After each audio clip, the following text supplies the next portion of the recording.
আগামী 17ই আগস্ট 2026 পালিত হবে নাগপঞ্চমী তিথি।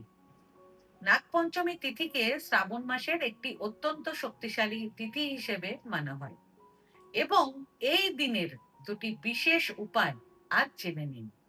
যদি আপনার জন্মকুণ্ডলিতে কালসর্প দোষ, নাগ দোষ, রাহু কেতুর সমস্যা থাকে বা বারবার অকারণে বাধা এসে থাকে, তাহলে এই উপায় দুটি করলে সব দূর হয়ে যাবে।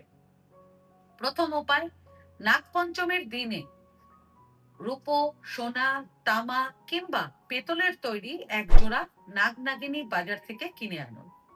এরপর সেই নাগনাগিনী জোড়াটিকে কাঁচা দুধ ভর্তি একটি পাত্রে কিছুক্ষণ রেখে দিন।